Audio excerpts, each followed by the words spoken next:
Assalamualaikum warahmatullahi wabarakatuh. Saya Astri Nurul Aulia dari kelas manajemen I3 STI STMI Bandung. Nah, di kesempatan kali ini saya akan membahas mengenai satu perusahaan. Nah, perusahaan yang saya akan bahas ini adalah Gojek. Kalian pasti udah gak asing lagi kan dengan Gojek. Nah, di sini saya akan membahas tentang sejarahnya, perkembangannya, dan juga perencanaan strategi serta implementasinya. Sejarah Gojek. Gojek didirikan oleh Bapak Nadiem Makarim, warga negara Indonesia, lulusan dari Harvard Business School, yang kini juga menjabat sebagai Menteri Pendidikan dan Kebudayaan dan Riset Teknologi. Ide mendirikan Gojek muncul dari pengalaman pribadi Nadiem Makarim yang menggunakan transportasi ojek hampir setiap hari ke tempat kerjanya untuk menembus kemacetan di Jakarta. Sebagai seorang yang sering menggunakan transportasi ojek, Nadiem melihat ternyata sebagian besar waktu yang dihabiskan oleh pengemudi ojek hanyalah sekadar mangkal, menunggu penumpang. Selain itu, ia melihat ketersediaan jenis transportasi ini tidak sebanyak transportasi lainnya, sehingga seringkali cukup sulit untuk dicari. Ia menginginkan ojek yang bisa ada setiap saat dibutuhkan.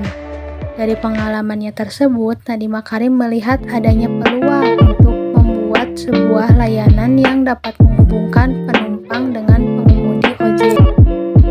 Pada tanggal 13 Oktober 2010, Gojek resmi berdiri dengan 20 orang pengemudi. Pada saat itu, Gojek masih mengandalkan call center untuk menghubungkan penumpang dengan pengemudi ojek. Nah, pada pertengahan 2014, berkat popularitas Uber kala itu, Nadiem Makarim mulai mendapatkan tawaran investasi. Sehingga pada tanggal 7 Januari 2015, Gojek akhirnya meluncurkan aplikasi berbasis Android dan iOS. Pada tahun 2015, aplikasi Gojek dibuat. Ada kenaikan pesanan dari 3.000 per hari menjadi 10.000 per hari. Dan adanya ekspansi ke luar kota. Dan kesempatan untuk ekspansi ke ranah pesan antar makanan dan penjualan tiket. Lalu pada tahun 2016, Gojek menjadi perusahaan unicorn pertama di Indonesia. Kenaikan pesanan saat itu menjadi 300.000 per hari dan lebih dari 30.000 teman difabel bergabung dengan Gojek. Lalu pada tahun 2017, Gojek masuk peringkat 17 di antara 20 perusahaan yang mengubah dunia. Versi Fortune tumbuh 3.600 kali lipat dalam 18 bulan.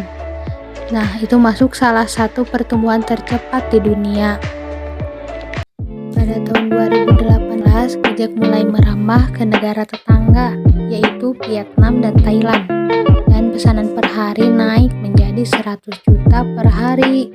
Transaksi terus tumbuh sampai 1.100 kali lipat. Pada tahun 2019 mendapat penghargaan Fortune Favorit dan Gojek mempunyai lebih dari 20 produk dan juga 2 juta mitra driver. Pada tahun 2018, Gojek berhasil menyatukan aplikasi Gojek di Indonesia, Singapura, Thailand, dan Vietnam. Dan GoFood menjadi aplikasi paling berguna dan ramah pengguna di dunia selama masa pandemi. Serta pada tahun ini, aplikasi Gojek diunduh lebih dari 190 juta kali. Nah, pada tahun ini, 2021, Gojek bergabung dengan Tokopedia menjadi Goto, perusahaan teknologi terbesar di Indonesia, dan menjadi ekosistem Goto untuk memenuhi semua kebutuhan hari.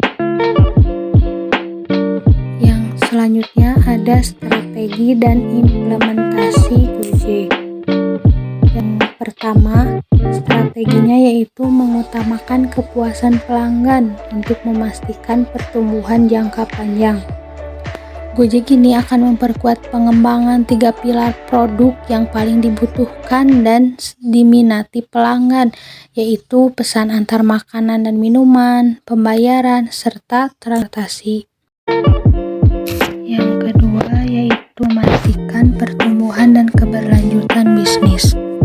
Gojek akan berfokus pada pertumbuhan yang berorientasi pada penguatan produk untuk meningkatkan loyalitas pelanggan, terutama dari basis pelanggan yang menggunakan 3 atau lebih layanan Gojek di setiap bulannya.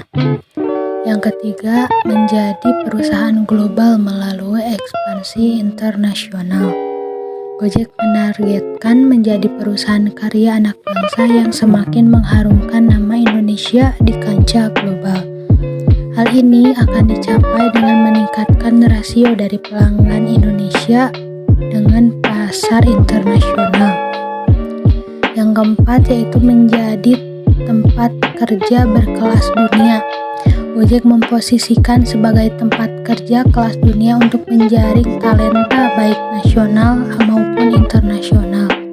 Nah, strategi tersebut diimplementasikan dengan cara menambah fitur-fitur Gojek tidak hanya dalam bidang transformasi saja.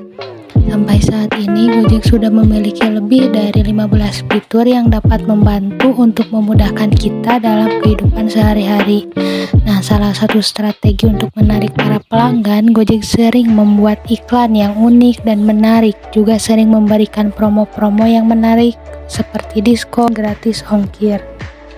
Nah, itu dia penjelasan mengenai Gojek. Semoga dapat bermanfaat dan terima kasih.